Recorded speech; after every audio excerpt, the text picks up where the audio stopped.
Welcome back to GTN Coach's Corner. This week we are covering choice of swim cap, using your kickboard, clip-on aero bars, cramps, elastic laces, and setting ambitious time goals. Let's get to it.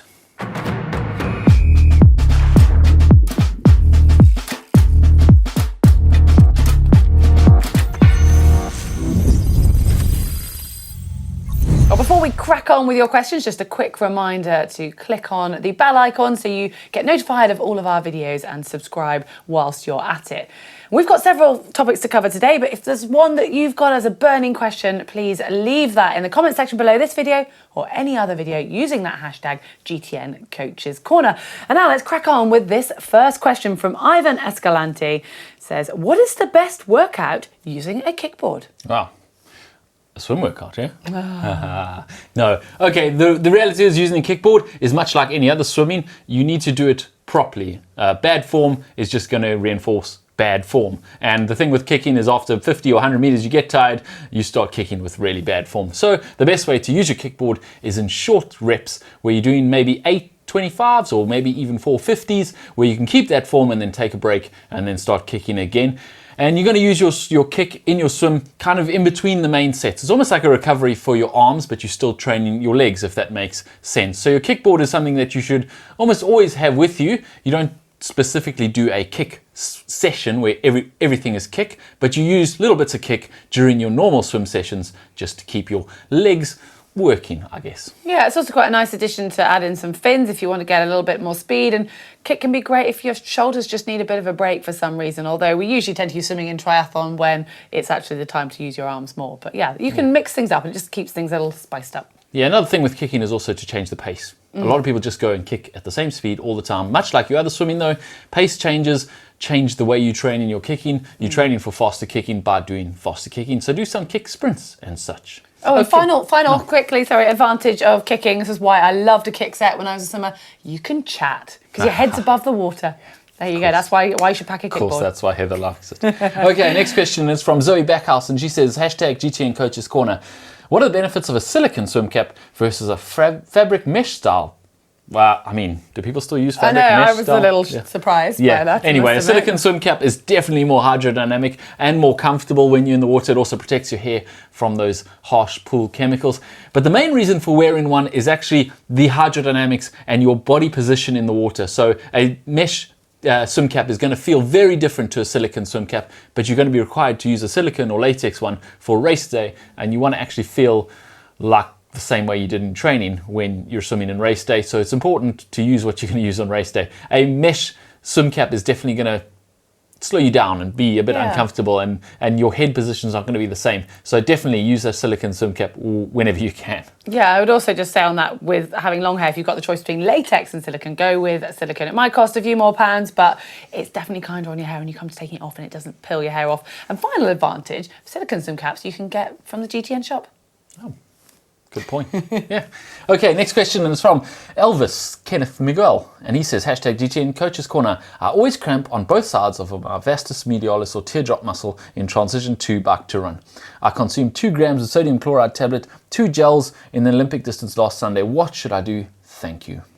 Well, it sounds like you've started to at least address the nutrition aspect. So if it isn't that, then it's likely to be down to your effort. And we'll be questioning, I guess, how hard you're actually pushing yourself in training. And is that the main difference between training and racing? And is your body just purely not used to it and you're going much harder than you're actually trained to go? Yeah, there's also a factor of the effort in the position that you're doing on race day. A lot of people train, but because they're a bit more relaxed in training, they sit a bit further up, they're not as aggressive. And then on race day, they change their position a little bit, and it changes the muscles a little bit that they never use in training, and they find that different muscles are really hurting and even leading to cramping. And then one more point, he says he takes his sodium chloride tablets, 2 of them. Sodium chloride tablets are great, but there are other electrolytes that you also need to make sure you're getting, particularly ones that may be beneficial when it comes to cramps, like magnesium and potassium and calcium. And you need to make sure you're getting all of those electrolytes in, because you may be have a deficit in one of those, and that may be causing your cramping. So make sure it's not just sodium chloride tablets that you're taking, and you're taking in proper electrolyte tablets from a reputable nutrition brand. Oh, well, good luck. Hopefully that one helps. Our next question comes from Daniel George. Hi, GTN.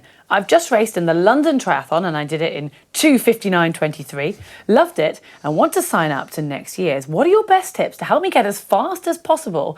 And do you think it's possible to achieve sub 2 hours 20? Whoa. Do you, James? Ambitious. I mean, I like it, but that's very ambitious. He needs to knock 40 minutes almost off his time. For that distance. I mean, that's very ambitious. He's going to have to go 10 minutes faster in the swim, 15 minutes faster on the bike, and another 15 minutes faster on the run. Yeah, it's very ambitious. I think maybe you could get there. Daniel, I don't know what your background is, and I don't know how much you've trained for this one. Obviously, the gains that you get are going to diminish as you get faster and faster. So if this was your first one and you did almost no training for it, then yeah, 220 may be very realistic with some proper training.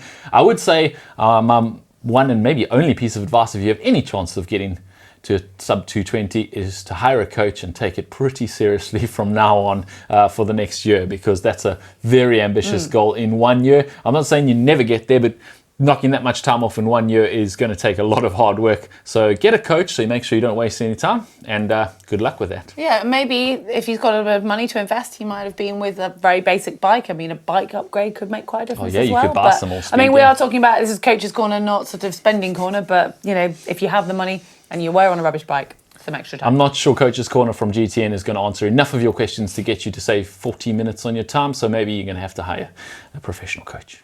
Okay, on to our next question, and it's from Craig Vincent. He says, #GTN Coach's Corner.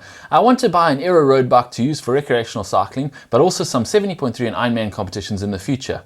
An aero bike seemed like a good middle ground. However, the bars on the modern aero bikes do not seem to allow for clip-on tri-bars due to their aero design. Am I right? Is this a deal breaker? Should I consider a more traditional road bike with non-aero handlebars?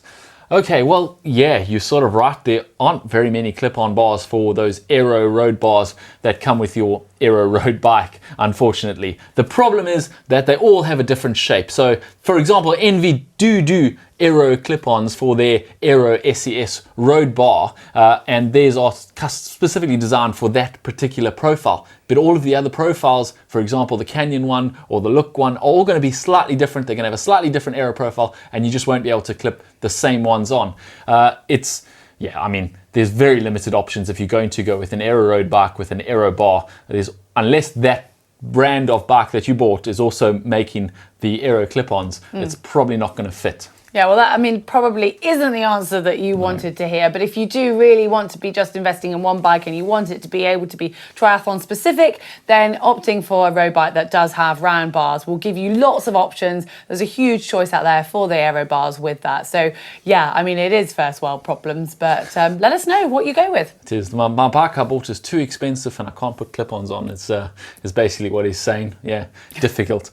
Anyway, on with the next question, and it's Keith Doran, and he says, #GTN Coach's Corner. Speed laces have been a great addition for my quick transitions from the bike to run. However, should I use speed laces all the time in my running sneakers or only just for races? Do these laces put too much pressure on your sneakers when your foot is not in the sneakers and decrease the life of your running shoes over time? I don't think they decrease the life of your running shoes. I've never heard that one before. No, I think it's more the life of your foot and how you're supporting that. I mean, trainers are designed so that the pressure can be even all the way through, but when you've got those elastic laces, they tend to be looser at the top, especially if you're putting them on and off lots with every day, and they just won't be supporting your foot in that same way. They've obviously got more of a give than a lace does, and you can't determine how you put it on, and that's the advantage of training. You've got lots of time to do up your laces and fiddle with them and make sure you've got that correct fit. So, yeah, I would say that don't worry about the shoe, worry about yourself when it comes to elastic laces. The issue with these elastic laces, and yes, you can put them on quickly for your training run, but you don't really need to. It's that the elastic slowly gets tighter and tighter while you're running or even while you're wearing them. And every time you put them on in training, you're going to pull just a little bit more, until they're actually too tight for your foot. They don't feel particularly tight because they're elastic, but you may be squeezing the life out of your foot, literally.